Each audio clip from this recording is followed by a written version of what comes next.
क्या आतंकी आका पाकिस्तान पर कुछ बड़ा करने वाला है भारत? क्या पहलगाम आतंकी हमले पर ठोस एक्शन का समय आ गया है? क्या कुछ बड़ा होने वाला है? आज एक के बाद एक 4 बड़ी बैठकों का दौर चल रहा है और आधी रात पहले आपको बता दें कि जो तस्वीर सामने है उसने ये साफ कर भी दिया कि कुछ बड़ा होने वाला है। कुछ बड़ा होने का अंदेशा पाकिस्तान को भी है और उसकी रातों की नींद उड़ी हुई है। दरअसल कल शाम को पीएम मोदी ने रक्षा मंत्री, एनएसए, सीडीएस और तीनों ही सेना प्रमुखों के साथ में बैठक की। सेना को टाइम, सेना को टारगेट और तरीके तय करने की छूट दी, यही बात भी कही। और हमले के खौफ में आधी रात के बाद लगभग 3 बजे आधी रात के समय पाकिस्तान के सूचना एवं प्रसारण मंत्री अताउल्लाह तरार ने सोशल मीडिया प्लेटफॉर्म एक्स पर एक वीडियो साझा किया, पोस्ट किया, जिसमें उन्होंने 24 से 36 घंटे में हमले का अंदेशा जता दिया। पाकिस्तान के इस खौफ के बीच में आज दिल्ली में बैठकों का दौर जारी है, बहुत बड़ी बैठक। इससे पहले सीसीएस की जब बैठक हुई, बड़े निर्णय लिए गए थे। आज एक बार फिर से 4 एक के बाद एक बड़ी बैठकें।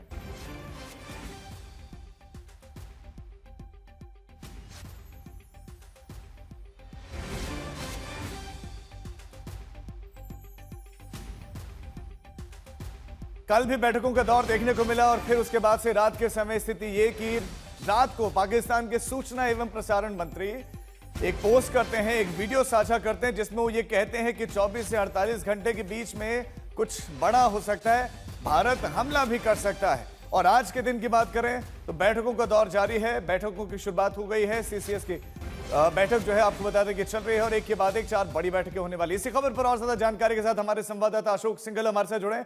अशोक, जो इस समय बैठक चल रही है, क्या कुछ अपडेट भीतर से मिल रहा है और कितनी लंबी चल सकती है सीसीएस की बैठक? देखिए, सीसीएस की बैठक तो खत्म हो गई, उसके बाद सीसीपीए की बैठक हुई है और फिर उसके बाद सीसीए और उसके बाद कैबिनेट मीटिंग होनी है। पूरा उसी की दिशा में काम हो रहा है। जो आतंकियों का सबक सिखाना है, उनके आकाओं को सबक सिखाना है। कल भी जो हाई लेवल की मीटिंग हुई थी, जिसमें खुद राजनाथ, एनएसए तीनों चीफ थे, उसमें जो सेना को ऑथराइज किया गया था कि आप निर्णय लें, जो भी लेना है आपको। टारगेट टाइम की जो बात हो रही है कि कब तय करना है, कब समय होगा और कब किसको टारगेट करना है, ये तमाम चीजें कल हुई। और आज सीसीएस की बैठक हुई और जब पिछली सीसीएस की बैठक हुई थी तो उसमें कूटनीतिक फैसले लिए गए थे पाकिस्तान के खिलाफ। और आज भी कहीं ना कहीं चीजों को रिव्यू किया गया, सिक्योरिटी को लेकर के क्या हालात हैं, पूरा अपडेट लिया गया। तो ये तमाम मीटिंगें उसी का एक्सटेंशन है जो पिछली मीटिंग हुई थी। और एलओसी पर, बॉर्डर पे क्या हालात हैं, उसके बाद से जब ये कूटनीतिक फैसले लिए गए थे, डिप्लोमेटिक स्ट्राइक की गई थी। और लेकिन इतना जरूर है कि जो आर्मी को जो ऑथराइज किया गया, एक जरूर फैसला लेगी। सबक सिखाने की बात है, जो मिलिट्री एक्शन जरूर लिया जाएगा सरकार की ओर से, आर्मी की तरफ से, वो निश्चित तौर से। लेकिन कब होगा, किस दिन होगा, ये आर्मी तय करेगी। कल खुद साफ कर दिया गया है। लेकिन इतना जरूर है, बार बार ये इरादे साफ किए जा चुके हैं कि बख्शा नहीं जाएगा, उनके खिलाफ कोई ना कोई कड़ी कार्रवाई की जाएगी। वो मिलिट्री एक्शन कब होगा, उसी को लेके ये सब एक्सरसाइज की जा रही है। वो तभी जी अशोक, आप बता रहे हैं कि सेना को छूट दी गई है कि तरीका आपका होगा, समय आपका होगा, निशाना भी आप ही का होगा। हमारे और भी सहयोगी इस खबर पर और ज्यादा जानकारी के साथ जुड़ गए हैं। हिमांशु मिश्रा भी हमारे साथ जुड़ गए हैं, मंजीत नेगी भी हमारे साथ, हमारे संवाददाता जुड़ गए हैं। लेकिन सबसे पहले हिमांशु, आपके पास आते हुए, सीसीएस की पिछली बैठक में बड़े फैसले लिए गए, इस बार की बैठक में क्या कुछ फैसले लिए गए हैं, वो क्या सार्वजनिक किए जाएंगे?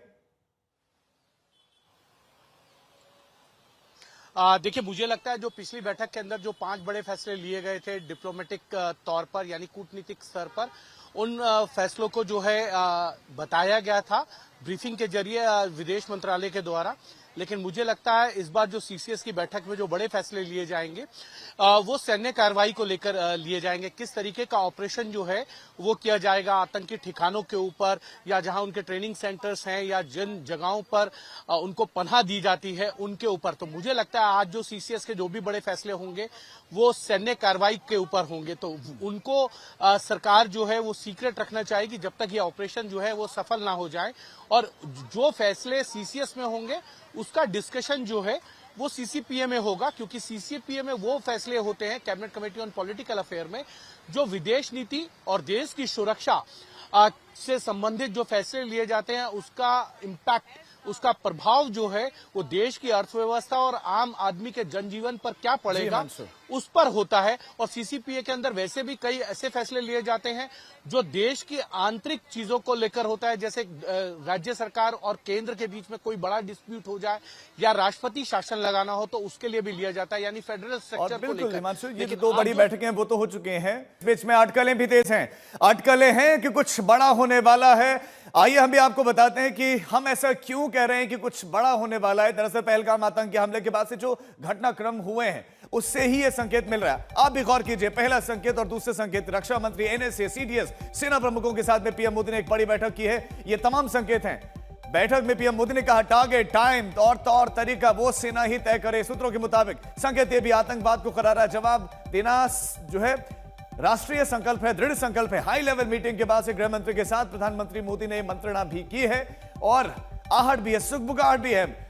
आरएसएस प्रमुख मोहन भागवत के साथ भी प्रधानमंत्री नरेंद्र मोदी और अमित शाह की बैठक। और आज दिल्ली में 4 उच्च स्तरीय बैठकों का दौर, जिसमें 2 बैठकें समाप्त हो गई हैं, 2 और बैठकें हैं।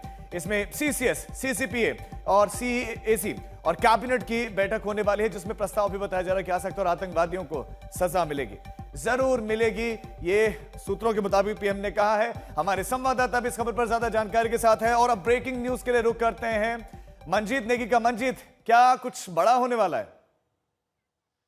लेकिन आज ये बिल्कुल बड़ा होने वाला है, क्योंकि जिस तरह से प्रधानमंत्री ने तीनों सेनाओं को खुली छूट की बात की, वो सीधा संकेत होता है कि अब सेनाएं पाकिस्तान के कब्जे कश्मीर में जो आतंकी बैठे उनके खिलाफ युद्ध का ऐलान कर सकती हैं। और अगर आज की आप बैठकों को देखें तो ऐसी बैठकें, सीसीपीए, सीसीए और उसके अलावा पॉलिटिकल अफेयर की ये बैठकें देश पर किसी बड़े संकट या युद्ध के समय एक साथ इतनी बैठकें होती हैं।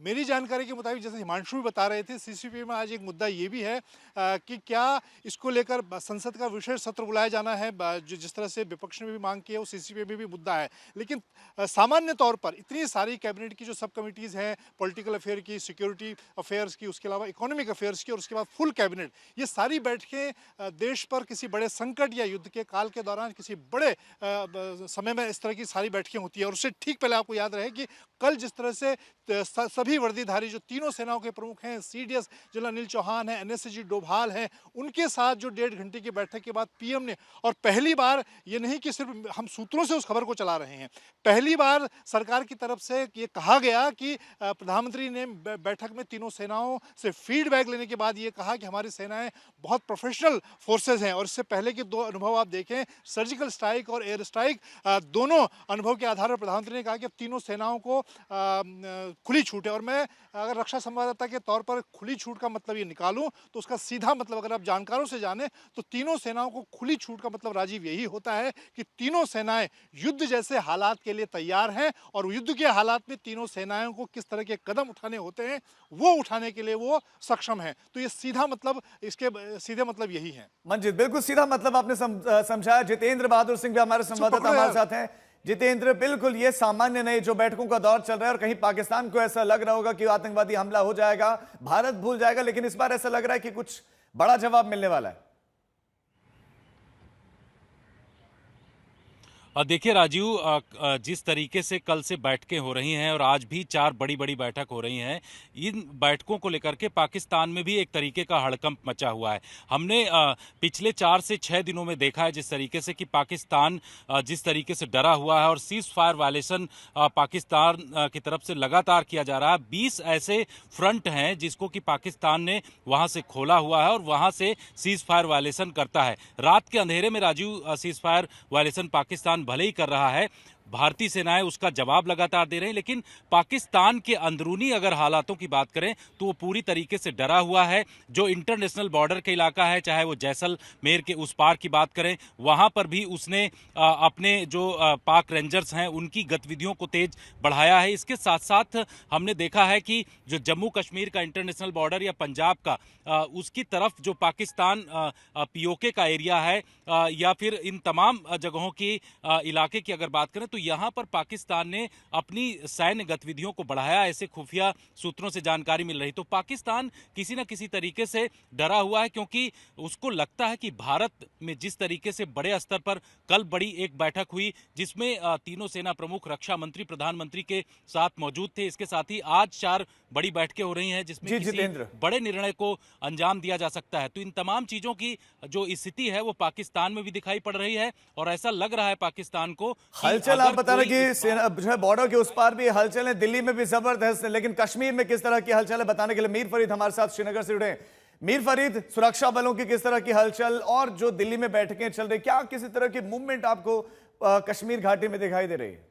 जी राजीव, हलचल तो यहाँ भी बहुत ज़्यादा है। जैसे हम कह रहे हैं कि पिछली बार भी जब बालाकोट हुआ या उससे पहले भी जो कुछ हुआ, सबसे ज़्यादा असर जम्मू कश्मीर और खासकर घाटी में पड़ता है। इस बार भी लोग जो है अनिश्चितता में है कि आखिर क्या होगा, क्योंकि काफ़ी समय के बाद जो है अमन लौटा था, सब कुछ ठीक चल रहा था। अचानक इस हमले ने जो है सब कुछ तितर-बितर कर दिया है। अलग अलग लेवल पे चीज़ें हो रही हैं और अगर आप बॉर्डर की बात करें, एलओसी की बात करें, तो हम जानते हैं कि काफ़ी जो है हीटअप हो चुकी है। बॉर्डर पे जो रहने वाले लोग हैं सबसे ज़्यादा दिक्कत उनके लिए है, क्योंकि काफ़ी वक्त के बाद कुछ जिसको आप कहेंगे नॉर्मलसी उनकी लाइफ में लौटी थी, खुश थे कि चलिए सब बंदूकें बंद हैं। लेकिन अभी ये हो रहा है कि बंकर दोबारा खुल रहे हैं, शेल्टर्स जो बॉम्ब शेल्टर्स होते हैं उनको सफाई की जा रही है। जगह जगह से हमें यही खबरें मिल रही है। कुछ लोग जो हैं बिल्कुल 7 गांव सटे हुए हैं बॉर्डर एलओसी के पास, वो भी पीछे की तरफ आ रहे हैं। तो ये जो एक अनिश्चितता है, जो एक डर है कि आखिर क्या होगा, किस लेवल का होगा, और जो खासकर एलओसी के आसपास वाले लोग हैं क्या वो सीधा in the line of fire होंगे, वो चीज़ें, सारे सवाल अभी खुले हुए हैं। और यही मंजर हमें जब 2019 और उसके बाद जब 18 में बालाकोट का भी हुआ, यही सब चीजें थी कि कितना एस्केलेट होगा, किस लेवल तक जो है ये कन्फ्रंटेशन होगी, क्या पूरी तरह जंग होगी, क्या, ये सारे सवाल जो हैं अभी सबके जहन में हैं, लेकिन जवाब किसी के पास नहीं है। लेकिन ये जरूर सब जानते हैं कुछ ना कुछ तो जरूर होगा, किसी लेवल पे जो है भारत इसका बदला लेगा। वो कितना एस्केलेट होगा वही सबका सवाल है। जी बिल्कुल मीर, जवाब अभी किसी के पास भी नहीं है, लेकिन अभी जो हलचल चल रही है उससे संकेत स्पष्ट है, संकेत साफ है कि भारत कार्रवाई करेगा और कार्रवाई करनी भी चाहिए। जो आतंकवाद को पाल रहे हैं, पोस रहे हैं, बढ़ावा दे रहे हैं, भारत भेज रहे हैं, यहां पर दहशतगर्दी फैला रहे हैं, भारत कब तक सहेगा? ये जख्म सीने पर कब तक सहे जाएंगे? इसमें कोई दो राय नहीं कि अब ये समाप्त होना चाहिए, ये खत्म होना चाहिए। पाकिस्तान आतंकिस्तान के रूप में अब उसको पूरा विश्व जानता है।